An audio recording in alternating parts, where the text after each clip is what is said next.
Hello friends, welcome to genius classes. Friends, आपको पता है ये हमारी जो क्लास है ये स्टैटिक जीके की चल रही है। ठीक है, आप लोग डेली करंट अफेयर देख रहे हो, इसके लिए मुझे बहुत खुशी है। मैं आपको बताना चाहता हूँ, आप जैसे करंट अफेयर देखते हो, मैं आपको इसमें राज्य के बारे में कुछ नहीं बताता। उसका कारण भी यही है क्योंकि राज्यों के बारे में जानना हमारे लिए बेहद जरूरी होता है। ठीक है, इसलिए मैं इस वीडियो को अलग ही कंप्लीट कर रहा हूँ ताकि आपके सारे राज्य अच्छे से कंप्लीट हो जाए। आज हम बात करने जाएंगे उत्तराखंड की। ठीक है, उससे पहले मैं आपको बोलना चाहता हूँ, आप इस चैनल को सब्सक्राइब करिए जिसने सब्सक्राइब नहीं किया है, और ज़्यादा से ज़्यादा लाइक और शेयर करिए। ठीक है, अब स्टार्ट करते हैं हम बात उत्तराखंड की। उत्तराखंड उत्तराखंड जिसका नाम पहले में उत्तरांचल था, इसकी स्थापना 9 नवंबर 2000 को हुई थी। आगे आगे चल के आपको वीडियो में पता चलता जाएगा कि ये किससे अलग हुआ था, ये महत्वपूर्ण क्यों है। ठीक है, चलो आगे चलते हैं। स्थापना 9 नवंबर 2000 को। राजधानी देहरादून, और हाल ही में इसकी एक नई राजधानी बनाई गई है गैरसैंण। ये ग्रीष्म ऋतु के लिए बनाई गई है।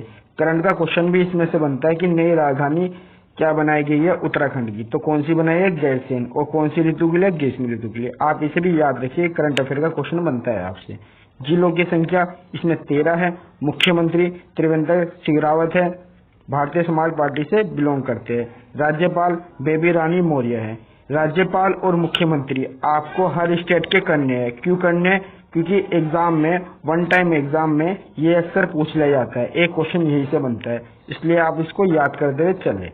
नेक्स्ट, उच्च न्यायालय। नैनीताल में इसका हाई कोर्ट है, और जो नैनीताल में इसका हाई कोर्ट है उसके जो मुख्य न्यायाधीश है उनका नाम रवि मलिमत है। इसकी सीमाएं की बात करते हैं। इसकी सीमाएं हिमाचल प्रदेश और उत्तर प्रदेश से मिलती है। अगर हम बात करते हैं इसकी अंतर्राष्ट्रीय सीमाओं की, तो इसकी अंतर्राष्ट्रीय सीमाएं तिब्बत और नेपाल से मिलती है। आपको कहीं कहीं चीन भी लिखा मिलता है।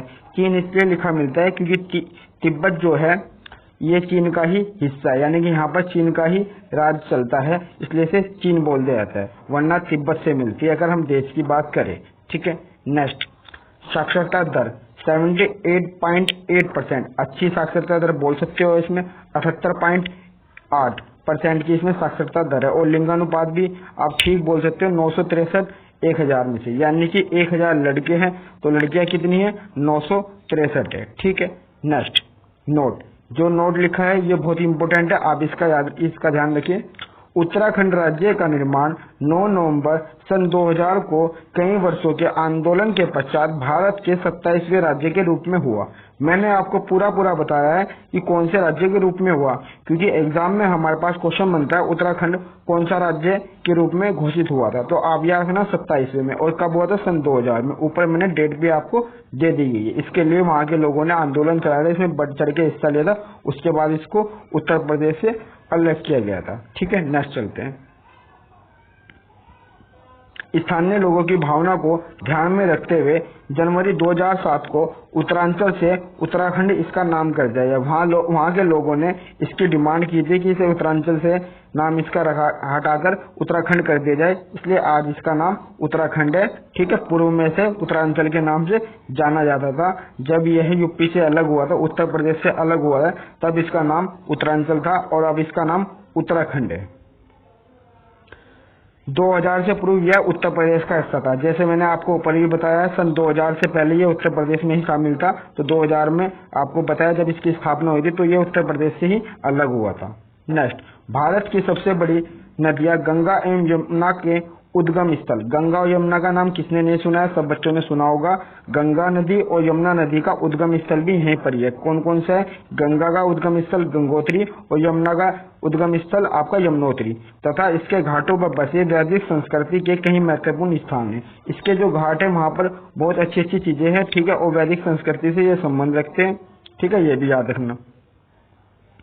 जाने चिपको आंदोलन के बारे में।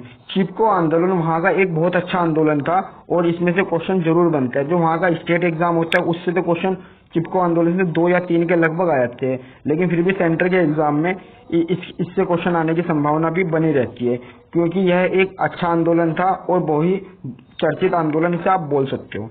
आज हम आपको चिपको आंदोलन के बारे में बताएंगे। आपको इमेज देख के दिख रही होगी, इमेज में जो लेडीज है इन्होंने चारों तरफ से इसे पेड़ को घेर रखा है ताकि कोई पेड़ काट ना सके। ठीक है, पूरा आंदोलन क्या है इसके बारे में अभी चर्चा हम करते हैं, आपको सुन के अच्छा लगेगा। चिपको आंदोलन। चिपको आंदोलन एक पर्यावरण रक्षा का आंदोलन है। पर्यावरण को संरक्षित करना, पर्यावरण की रक्षा करना। यह भारत के उत्तराखंड राज्य, तब उत्तर प्रदेश का भाग, यानी कि उस टाइम उत्तराखंड उत्तरांचल अलग नहीं होता उत्तर प्रदेश से, उस टाइम ये उत्तर प्रदेश का ही हिस्सा था। में किसानों ने वृक्षों की कटाई का विरोध करने के लिए किया था।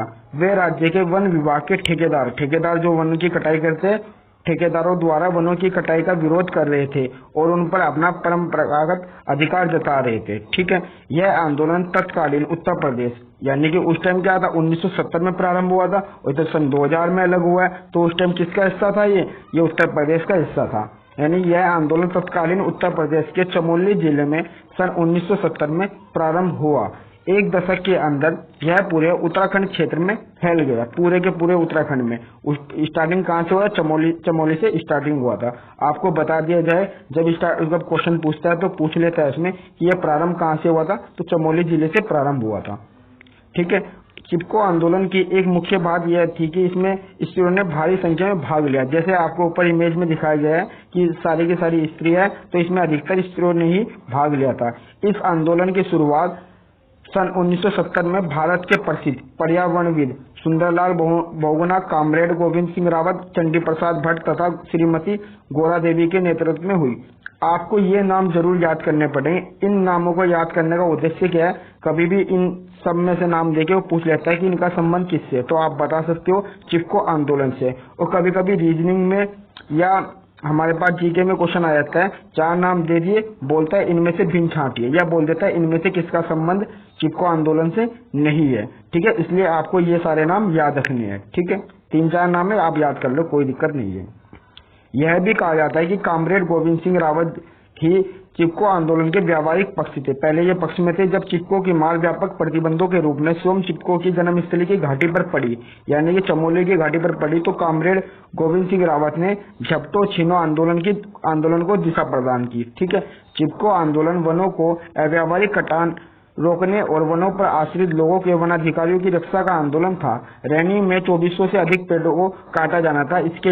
इसलिए इस पर वन विभाग और ठेकेदार जान लड़ाने को तैयार बैठे थे, जिसे गौरा देवी जी के नेतृत्व में रैनी गांव की 27 महिलाओं ने प्राण की बाजी लगा असफल कर दिया। 27 महिलाओं ने इस आंदोलन का प्रारंभ करा था और उन्होंने पूरी जान लगाई और उस आंदोलन को सफल किया था। ठीक है, चिपको आंदोलन का घोषवाक्य क्या है? जंगल के उपकार। ये घोषवाक्य आपके लिए बहुत इंपॉर्टेंट है। कभी कभी एग्जाम में आ जाता है कि ये घोषवाक्य किससे संबंधित है, तो आप क्या बता पाओगे? ये चिपको आंदोलन से संबंधित है।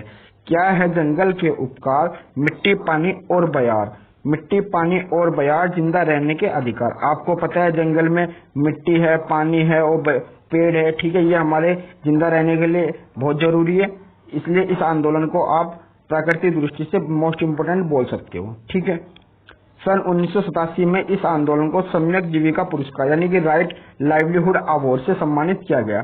तो आपसे एग्जाम में पूछ सकता है कि राइट लाइवलीहुड अवार्ड या सम्यक जीविका पुरस्कार किससे संबंधित है? ठीक है, तो आप बता सकते हो चिपको आंदोलन से संबंधित है।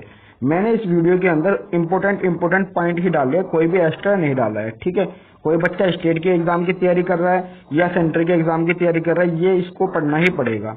डेली पढ़ने से अच्छा है डेली एक एक टॉपिक को पढ़िए, बार बार पढ़ने की जरूरत नहीं है। आप इसे लिखे भी और अच्छे से याद करिए और संडे को इसका रिवाइज करिए। ठीक है, मुख्य बांध, इसमें अच्छे बांध है जिसका नाम आपने सुना हुआ होगा, कुछ ऐसे भी नाम है जिनका नाम आपने नहीं सुना होगा, तो वो भी हमारे पास इम्पोर्टेंट है, आप सबको याद करने हैं। टिहरी बांध, इच्छारी बांध, धौलीगंगा बांध, रामगंगा बांध। ठीक है, और राष्ट्रीय पार्क, इसके राष्ट्रीय पार्क मोस्ट इम्पोर्टेंट है। ठीक है, आपको सबके सब याद रखने हैं। भारत के निम्नलिखित राष्ट्रीय उद्यान इस राज्य में है, जैसे जिम कॉर्बेट नेशनल उद्यान। ठीक है, वो कभी कभी एग्जाम में लिख देता है जिम कॉर्बेट नेशनल पार्क, तो राष्ट्र उद्यान का मतलब क्या हो गया आपका? पार्क। ठीक है, राष्ट्रीय का मतलब आपका नेशनल हो गया। तो ये भारत का सबसे पुराना राष्ट्रीय उद्यान है, सबसे पुराना आप इसे बोल सकते हो। ये रामनगर में और नैनीताल जिले में स्थित है। फूलों की घाटी राष्ट्रीय उद्यान, आपको सबको पता है फूलों की घाटी एग्जाम में कितनी बार आता है। ठीक है, इसलिए इसे याद करना, फूलों की घाटी राष्ट्रीय उद्यान और नंदा देवी राष्ट्रीय उद्यान चमोली जिले में। कभी कभी एग्जाम में आपसे उत्तराखंड ना पूछ के जिला पूछ लेता है, अगर क्वेश्चन को टफ बनाना होता है। ठीक है, आपको इसलिए मैंने डिटेल के साथ सब बता दिया कौन से जिले में। अगर राज्य की बात पूछता है तो राज्य की बात हमारी चली रही है उत्तराखंड की, तो राज्य आपको आंसर करना पड़ेगा उत्तराखंड, जिले मैंने इसमें डाल दिए। और दोनों मिलकर यूनेस्को विश्व धरोहर स्थल यानी कि वर्ल्ड हेरिटेज में शामिल कर लिया गया है। ठीक है, राजाजी राष्ट्रीय अभ्यारण्य ये हरिद्वार में है। ठीक है, गोविंद पशु विहार और गंगोत्री राष्ट्रीय उद्यान उत्तरकाशी जिले में, दोनों अलग अलग है, एक ही जिले के, मैंने इसलिए इन दोनों को एक साथ ले लिया। ठीक है, आप दोनों को लिख लीजिए। राजकीय पशु, आपको पता है हर स्टेट के कोई ना कोई राजकीय पशु पक्षी पेड़ पौधे होते हैं, तो उनको भी याद करना हमारे लिए जरूरी बन जाता है। ठीक है, राजकीय पशु कस्तूरी मृग, राजकीय पक्षी मोनाल, राजकीय फूल ब्रह्मा कमल भी आप लिख सकते हो। देखो, अगर आप इसे एक बार रिवाइज कर लोगे, ठीक है, अच्छे से याद कर लोगे, तो एग्जाम में आप आराम से क्लिक कर सकते हो, क्योंकि एग्जाम में आपके ऑप्शन मिलेंगे तो आपके माइंड को कैप्चर कर पाएंगे। ठीक है, आप इन्हें अच्छे से याद कर लो तो एग्जाम में क्रैक हो जाएंगे। नाम इनके भला डिफिकल्ट हो, आप याद कर पाओगे इन्हें।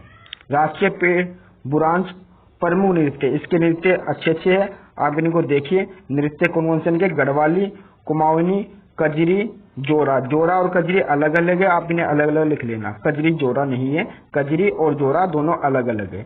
रासलीला भी अलग है और चप्पेली भी अलग है, आप इन दोनों को अलग अलग लिख लेना। ठीक है, रासलीला आपको याद होगा उत्तर प्रदेश का भी लिखवाया था मैंने। अब तक इसमें 3 राज्य कंप्लीट कर चुका हूँ, यानी कि तीसरा ये राज्य है।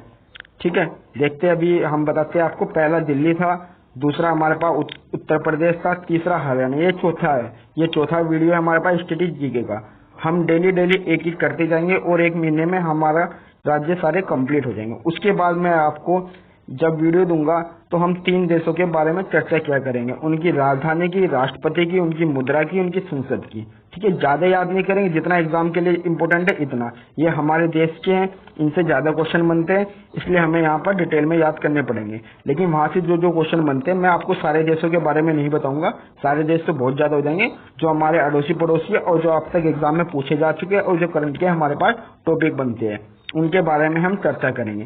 ज्यादा नहीं, 4 लाइन की बात करेंगे। राष्ट्रपति, राजधानी, मुद्रा, इस प्रकार की हम बात करेंगे। जहाँ की संसद इम्पोर्टेंट है वहां की संसद की बात कर लेंगे। ठीक है, सीट की बात करते हैं। मैंने आपको पहले भी कहा था और आज भी बता रहा हूँ, सीट हमारे लिए क्यों जरूरी होती है, क्योंकि सपोज करो हमारा कोई एग्जाम हो रहा है, उससे पहले वहां पर चुनाव हो चुके हैं, तो वो सीट का पूछ लेता है। हमें सबकी याद करनी है। ठीक है, और जब भी हमारा एग्जाम होगा उससे पहले हमें एनालाइज करना है। मैं आपके लिए हर एग्जाम से पहले वीडियो बना दूंगा कि हमारे लिए क्या इंपॉर्टेंट है क्या नहीं। जहां पर चुनाव हुआ है हाल ही में, उसकी हमें सारी सीटें याद करनी है। ठीक है, Vidhan Sabha seat 71, Lok Sabha seat 5, Rajya Sabha seat 3। ठीक है, तो आप इन तीनों को याद कर लेना। वीडियो खत्म करने से पहले मैं आपको बात करना चाहूंगा, जब भी मेरी मैथ्स की वीडियो आएगी, आप लोगों की डिमांड आ रही है मैथ्स की वीडियो डालने के लिए।